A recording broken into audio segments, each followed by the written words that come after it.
Guys, stop for a minute. Take a look at your wallet. Your wallet says a lot about you. And let me ask you a question. Is it time for an upgrade?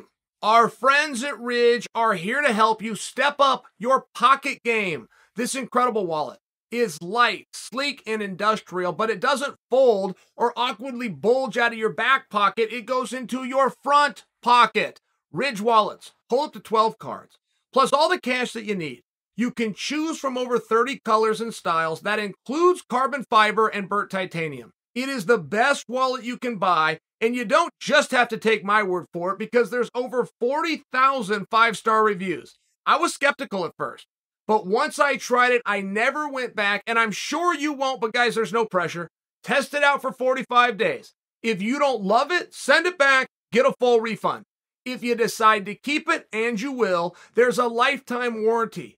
Go to ridge.com/Chael or just click the link in the description below and get 10% off with free worldwide shipping and returns. Let's take a look back at Francis Ngannou getting in the ring with Tyson Fury.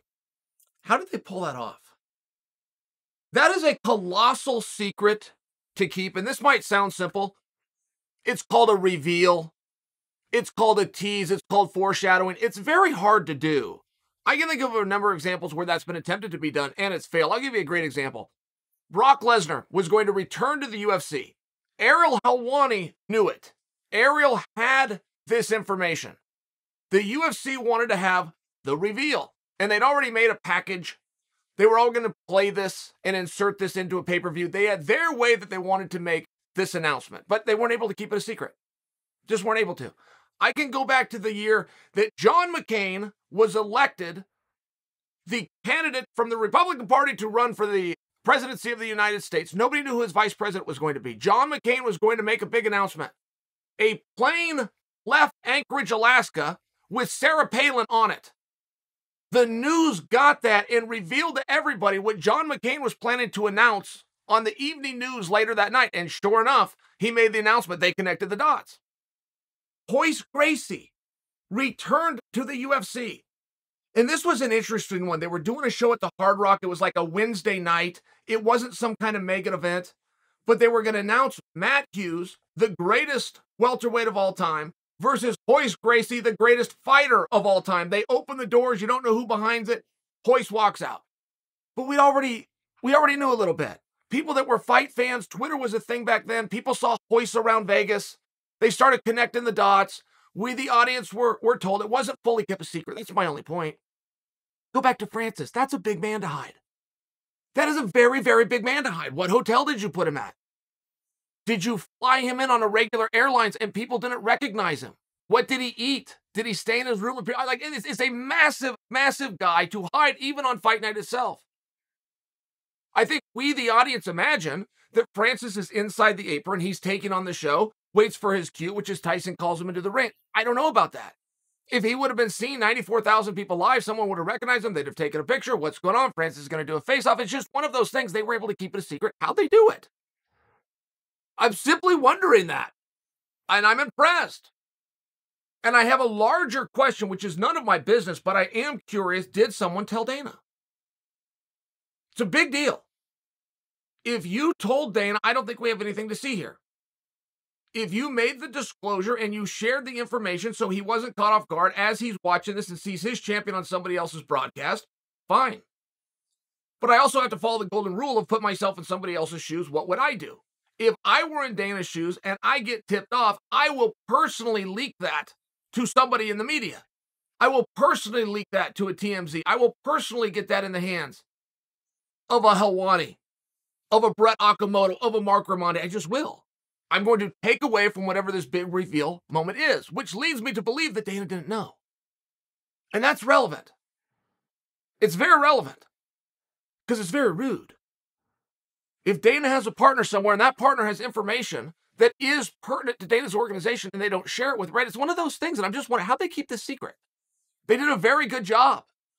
It was a great reveal. It was a treat for the end of the night. Seeing Francis in the ring, seeing him and Tyson, then they didn't try to fool the fans. They didn't try to like yell at each other or do some weird pushing thing. Tyson said very nice things about him. Francis said a couple of words. You fade to black, you roll the credits. There's your moment. But it was a great illusion of a magician. I don't know who did it. Somebody bought that airline's ticket. Somebody booked the hotel room. Francis went somewhere for it. Nobody connected these dots. Nobody put this together. 94,000 people live. Francis is sitting there. Nobody takes a picture and releases it to the world. So when did Francis enter the building? Francis enters in the back. He doesn't go out until when the fight ends. Right when the fight ends, that's when he makes his way. And that's when Tyson calls for him to come in. Like, there was a lot of moving parts here, and I get that this is a very weird conspiracy. I am genuinely curious. How'd you pull this off? Genuinely. If Francis sat there for the whole evening, he's having popcorn and a soda, and he's just being a fan and just waiting to see if Tyson Fury, his guy, happens to win. If he doesn't, everybody goes in the back. If he does win, he walks into the ring as planned. Not to mention the announcers were prepared for this.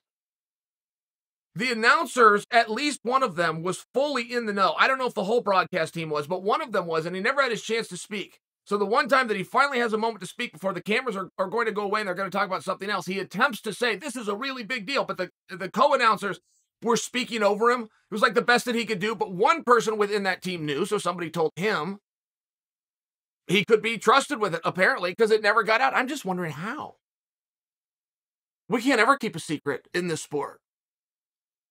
Boxing allowed a secret to be kept? A network can tell. I mean, it's one of these really interesting things. And as I play with it, I'm stuck. What would have happened if Tyson would have lost the fight?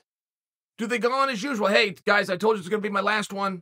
I'm passing the torch. I'm going to go over and I'm going to do something else that's going to be with this guy and just see where it falls. Does the audience buy that? Is it just as hot? It's one of those interesting moments.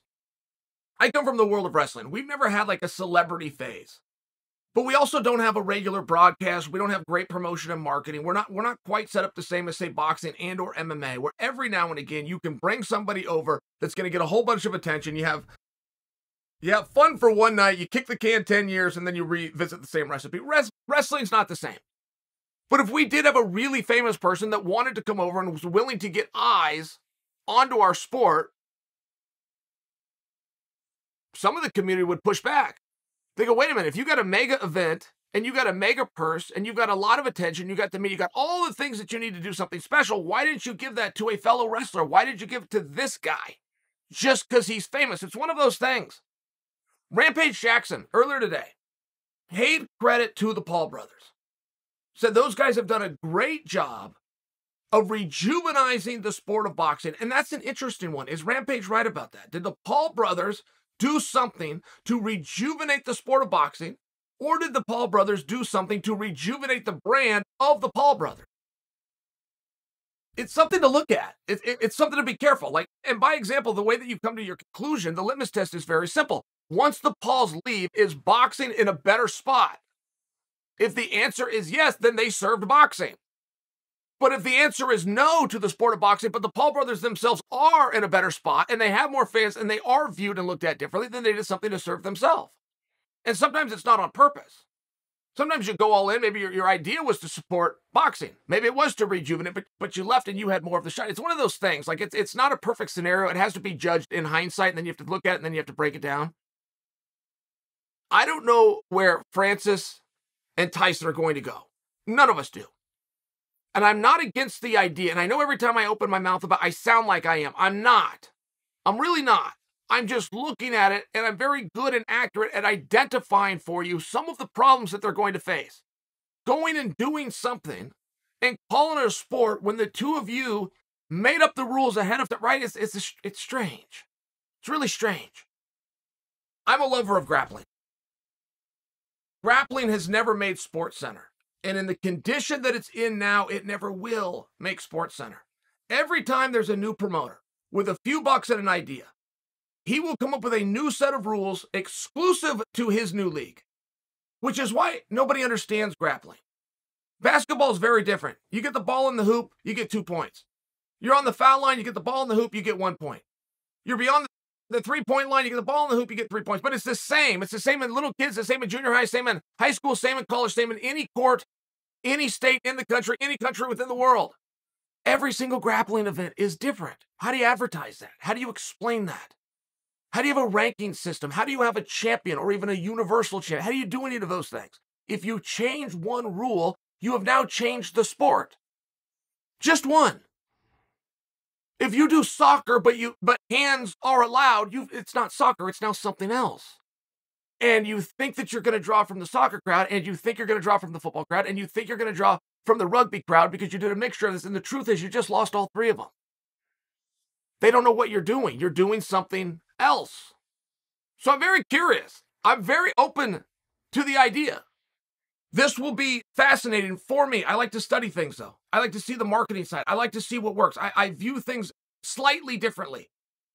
When I study fight, it's not just the punches and the kicks for me. It's the anticipation ahead of time. How did you build it? What did you do? What did you say? What did you wear? I like something different. I study those things. Francis versus Tyson has a couple of ingredients.